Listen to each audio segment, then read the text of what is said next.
Guys, welcome back to my channel. If you are new here, thank you so much for joining me today. My name is Aura Superstar. I'm a pharmacist based out in Ontario, Canada.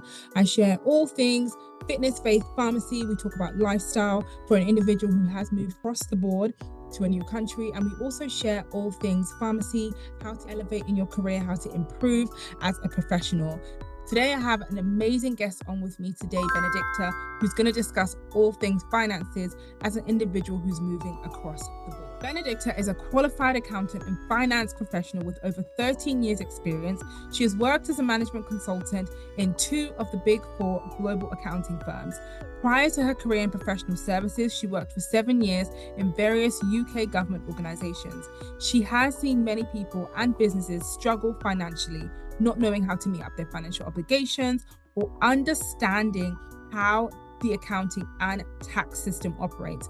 Benedicta believes that financial management does not have to be a struggle. Hence, she uses her skill, experience, and passion for everyday people and business to help them via her company, Beniratio Finances.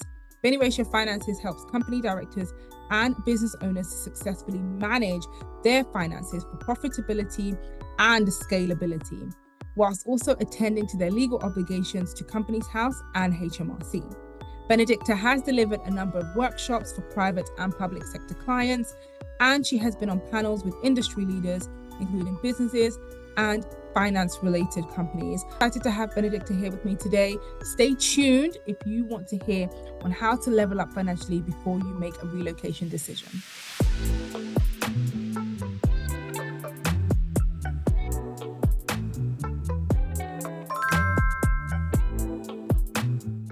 Hi, everyone. Thank you so much for joining me again. Thank you so much to Benedicta for coming on here. I'm so appreciative of you taking your time to be here. I know a lot about you from your Instagram and your social platforms, and I learn a lot from the things you do, but some of my audience may not know who you are and what you do. So can you share a little about yourself with us? Yep, thank you for having me. As you mentioned, I'm Benedicta and I am the founder of Beniratio Finances. Beniratio Finances is a company that I set up to help business owners and individuals as well with basically their finance needs. The business finance needs in particular. So yes, I am a qualified accountant and I call myself a finance professional. I've only ever worked in finance, like coming out from uni, in fact, even in uni. So I have many years experience working in corporate, in government, and also, with my own practice, working with business owners and helping them, attend to all their finance needs. Amazing. Thank you so much. And I wasn't going to ask this before, but I think it'll be good for individuals to know, do you have a specific area that you specialize in? So I know that obviously when it comes to things like finance or other kind of specialities like professions, some people specialize in specific aspects. So is there any kind of client profile that you see more often? Yeah. So for me, mainly business owners, so the self-employed or limited company owners. So I interact mainly with HMRC, the government, Companies House, on behalf of businesses and individuals, as opposed to, maybe trade in the stock market, for example, and that kind of stuff. Yeah. Thank you. That's amazing. So that leads me into my next question that I have for you. So I want to start off with, when people are considering big things like a move, some of the things you would recommend to your client. Maybe they're a business owner, they want to move abroad, or maybe they own a home in the UK, but they want to move abroad. What are some of the things we should be thinking of? So I think obviously there are basic things that everyone will say, right? You don't need to be a financial expert to know that you need to save. So, if you're going to move country, you're going to have new expenses. You're going to have to move to a new house. There's going to be new deposits. You're going to have to buy stuff, right? No matter how set up you are in one country, unless you're literally going to pick up your whole house and everything inside it and move it abroad, you're going to have to buy things like even like gas cookers and microwaves and fridges, right? These things are actually big things that add up. And, like I say, it goes without saying, and obviously your house deposits. I know a few people who have moved from the UK to Dubai. And one of the things they were telling me when I went out to see one of them last year, she was like, I didn't even know that you had to pay for your rent in 1 year in advance in Dubai. So she was saying she was lucky she had a good relationship with the landlord. So I think they did an arrangement. So I think she paid like for 3 months as opposed to like the whole year. But things like that, you need to find out the country you're going to, what are the laws, or I say laws, what's the norm, what's the standard? Most of us in the UK, we're very much used to, 1 month rent, 1 month deposit. You get to another country and now they want 6 months or they want 12 months. So you're thinking, okay, I didn't plan for that much. Even other things, like my brother, he lives in Germany, and he actually recently bought a flat out there. They don't come with kitchens. Apparently, when you move house, you move with your kitchen. Again, very strange. So you need to find out about the norms and the customs. So this is one of the things he was like, oh, if I buy this house, I'm going to have to buy another kitchen because he was renting, things like that we take for granted, right? You would never think that in the UK you'd move into a house and there would be no kitchen, no cupboard, nothing. Like, it's just a room and you have to bring in your own kitchen. So those are examples of things that you might need to save for. Of course, mobility can be a big one depending on where you move to, especially I know places like Canada. If you ain't got a car, it's gonna be hard. So, you're walking. Basically. And it's not like the UK, or I say the UK, like London, where you have a lot of easy transport, 24 hours transport in some places. So things like that, you might find yourself having to buy a new car, right? So save for those kinds of things. But beyond saving, I want to talk about thinking also about like your income stream. For me, I hear you when you say that people are like, London is bad vibes. Maybe not bad vibes, but it's not as popping as Dubai seems to be, or other countries. I've actually got a cousin who moved his whole family as well. His wife and himself, they're both doctors. They moved themselves and their daughter, had another baby out in Canada. Moved to Canada, right? But a similar thing, right? It's just doesn't seem to be the best in the UK. But one thing that I would say is, in a move like that, is not just thinking about, I'm going to another country where I'm going to earn more, because the truth is initially you will actually incur more expenses, but also thinking about how you can defend yourself financially. So what do I mean by defending yourself financially? If you have property in the UK or assets in the UK that will pay you in GBP, as I'm calling it, Great British Pound, you will actually find that, you're more defended. And what do I mean by that? So if there's a down period when you move into the new country, hopefully you've got the income from England, from the UK, that can still come into your pocket. And I emphasize that because as much as UK might be bad vibes, like I said, the pound, the Great British Pound, GBP, is actually a very, very, very strong currency. What you can get with £1 in another country is actually more. So I actually heavily advocate for investing in the UK. And it's actually something that my husband and I are actively doing. I, on a personal note, I don't think we will live in the UK for the rest of my life. Well, personally, I don't desire to live in the UK for the rest of my life. He can come with me if he wants. But so, with that in mind, we're actively investing, because I'm like, well, wherever we go to, we haven't decided or when we're going to. I want to know that I have a good, strong currency that whether I go to Africa or I go to America or I go to Canada or I go to Dubai, my currency that my income is coming in will be strong. So I would say, beyond saving, think about defending yourself financially by giving yourself, I guess, another source of income, but in pounds or in a strong currency. I really love what you said, and I think I want to delve more into this, just that defending yourself part. Now, just being transparent, one of the major things I didn't know about, which I found out when I moved to Canada, is how your, for example, insurance policy changes when you are no longer living in the property that you bought. So you are the homeowner, you lived in the property for a number of years, but now I no longer live in the property. Some of those things were kind of like stresses, right? For me, I was thinking it's just a lot to think about. But you're so correct. The British pound is so strong, stronger than the dollar, like the Canadian and the US dollar. And I think it's wise to consider investing, especially prior to moving. If you are someone who's thinking of moving in like 3-4 years time, this is the time to really start doing that. The other thing as well that someone advised me, I meet lots of people here in Canada who have been here for like 30-40 years, and one of the recent gentlemen I met said to me, you know, if you have any money in your British account, don't move it over, because one of the things you get tempted to do is like I've got like maybe 2,000 grand in my 2,000 pounds in my Halifax account, for example. Let me move it to Canada because that converts to approximately 4,000 Canadian dollars. That could cover me for, I don't know, rent a couple of months or whatever.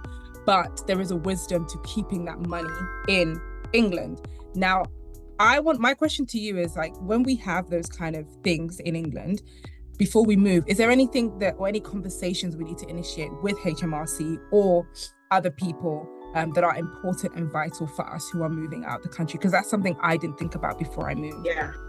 Yeah, so that's a really good one. So in terms of, before I talk about the tax side of things, just to say, like, apart from the insurance on property, you are normally as well, it does also can affect your mortgage. So your mortgage, if your mortgage was bought, like you say, based on the fact that you live inside that house, and now you're moving out and you're planning to rent it, technically you need to get at least permission to let, consent to let, because that can affect things as well in line with the insurance. So yeah, that's on the property side of things. But yes, in terms of tax, so if you were self-employed, for example, you have a business, I'll talk about it from that point of view, because if you're a PAYE employee only, there's probably not much you need to think about, because obviously once you just stop working in the UK, you won't be taxed, right? Because you're taxed by PAYE. But if you have a UTR number, because you were self-employed, a company director, you were earning over 100k, for whatever reason you have a UTR number and you normally do an annual self-assessment,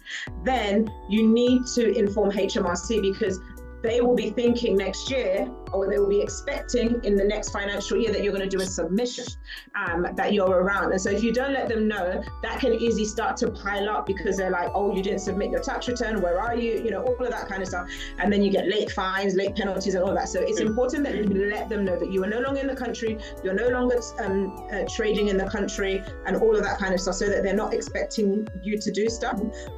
What I would say with income from one country to the next as well, is that as long as you are registered in that country, then I would suggest that all you have to do is declare in Canada, for example, or Dubai, wherever it is, whatever country you move into, declare in that country that you have investment income from abroad, if that makes sense. Before, you were in the country and the money was coming in that currency, so you were just doing the taxes there. So, because I've had a few people that reach out to me, they're like, oh, do I still need to do taxes in the UK, right? But if you're not in the UK, then technically no. You need to do it in the country where you live. So the general point is that as from a tax point of view, you pay your taxes in the country where you live and where you reside and where you are based, where you have, connections to the government. So once you move, you need to let them know. In terms of keeping your currency, especially if you're not entirely sure that you're going to stay in that country for a very long time, you might not want to cut all ties completely. There may be benefits to having some of your letters still in the UK, your bank accounts, that kind of stuff running through the UK, but don't say I said that. Yeah, I think that's so good. Honestly, these are some of the things, again, that the only one that I think I'd done properly was, as you mentioned, when I was in the UK, I was working as a locum pharmacist sometimes. So basically that's like a contract pharmacist. So that required me to have a UTR number. I had to do a submission every year. Yeah. And I can't remember what the form is called, but I had to fill out a form when I decided to move, to tell them I will now be moving to Canada. I'll be paying my taxes in Canada. So that was my situation, right? But I think some people don't realize that, and many people just up and leave. The same goes with like things like student finance. I've heard people say things like, oh, I'm leaving the country, so see ya, not gonna pay, kind of thing. But yeah, they will come knocking, because they have come knocking with me, right? Like they and for me, just being transparent, like I let them know where I live now, where I reside now, my contact number. I'm not intending to run away, and we have a plan in place basically for that. So I think that's another area people are not so, I don't know if you are able to with that. I've had a few experiences of people, like you say, just almost trying to run away. Well, I'm not, because basically, if you don't tell student finance, obviously they don't know where you are, so they could potentially think that you're just not working. There are many people who actually do get, they go and study and they don't get a job, or they do something else, so they don't pay student finance.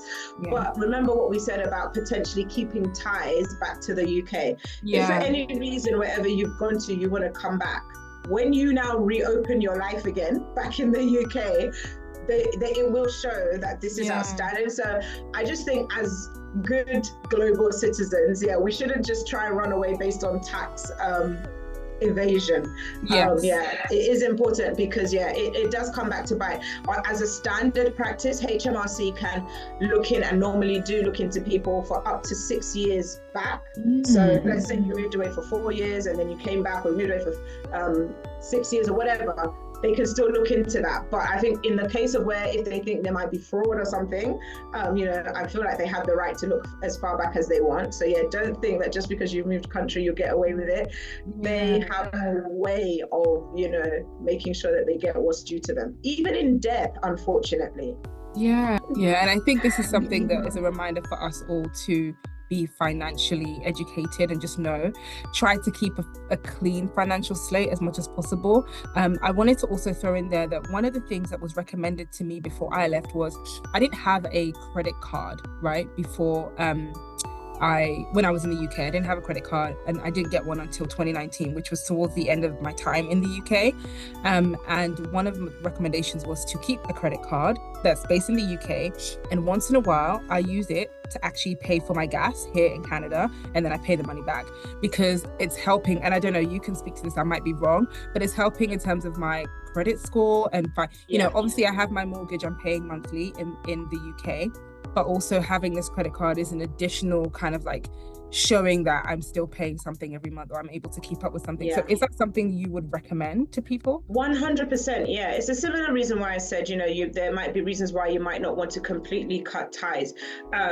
Yes, you've moved to Canada. For whatever reason, you might decide to move back now or in the future. And so you don't want to make it seem like you just disappeared off the face of the earth. And then when you come back, you have to start all over again. So there will be benefits to keeping certain things going. Like you say, with the credit card. One thing I always recommend, and this is the financial defense thing, right? And it's more of a principle that you can apply to different scenarios. It's not just about moving house. So for example, when I see that business owners, when I speak to them, they want to quit their job or something like that, I ask them about, what their medium-term goals are. If you want to buy a property and you have a good 9-to-5 job and you have a good salary, please milk that salary to the best of your ability before leaving. And it's something that I've done, right? I have been known to stay in a job just so that I can use my salary to get my mortgage, right? Why? Because it's easier to use a salary than to use a business income, which you have to use over 2 years. So it's a similar thing in that regard. Before you leave the country and then it's like you're not eligible anymore, apply for the things that you are eligible for based on your current salary, based on your property that you have there. Get whatever. I'm not saying go and get a credit card and then max it out. No, but get a credit card so that, in the future as well, you never know. And it's still a form of financial defense, right?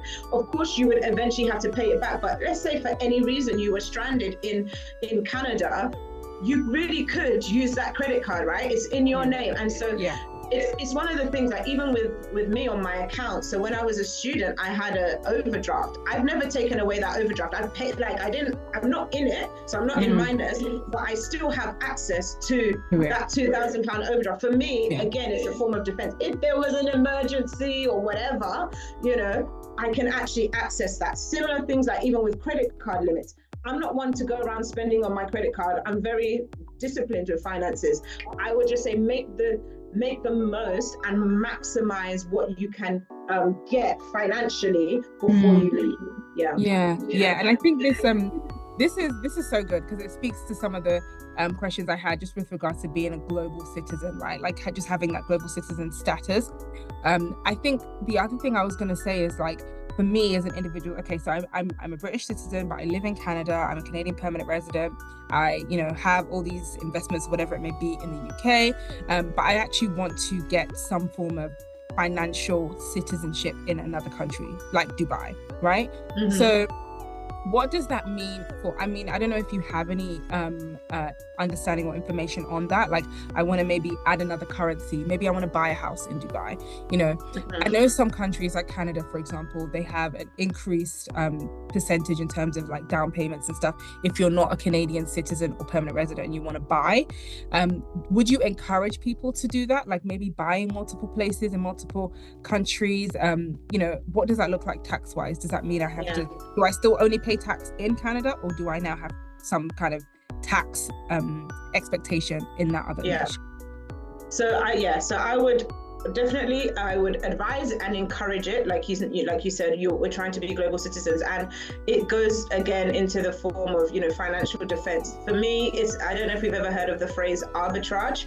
Arbitrage is where you are buying something in one place cheaper, and then you're taking it to another place and then like selling it higher. It's almost like a investment kind of term. It's like hedging. Yes. So for me, the same way that people hedge in investments, put yourself in a position whereby, okay, if my pounds, for example, tomorrow, we have talked about pounds being strong, but heaven forbid, maybe there was war in the UK. And so now actually there's no money coming from there. But you have another property in Dubai, even though you live in Canada. You've defended yourself. You've hedged your bets, right? So it still speaks into the idea of not putting all your eggs in one basket. So having a property now in Dubai means that, okay, although the UK income might have gone down, now you've got income coming in UAE, and you can transfer or relate or whatever, build up, you know, assets all over. And it means that, you know, at any time, at any moment in time, you have options. Yes. So you're not only relying on your Canada job and income. You're not only relying on UK because you used to live there. You've also bought somewhere else, which gives you an ability. The only thing that you might have to be careful about is like dual citizenship, because obviously some countries don't mind you being a dual citizen. With others, some can get a bit funny. Like, you know, you shouldn't have like more than 3. Multiple. Yeah.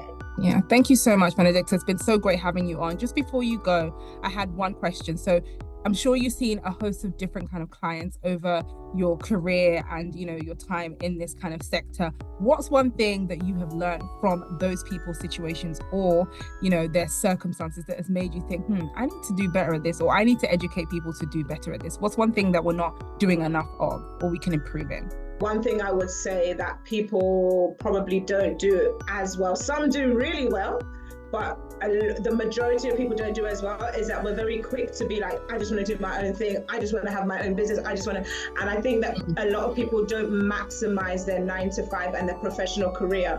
When you see your professional experience and your professional career as another stream of income, rather than something that you hate and just want to get rid of, you're able to maximize it to your benefit. Like I say, I'm all about business, but I have also, where possible, maximize my professional skills in the 9 to 5 world to be able to increase my salary in big leaps at a time. So there's been twice in my life where not even 3 times. Every time most times when I've gotten an increase that's been very sizable, it's been via my career. You know, in business, you would have to build it up. But, you know, just by getting qualified as a professional, you know, your salary can increase by 20K. Moving jobs, you know, it can increase by 15K.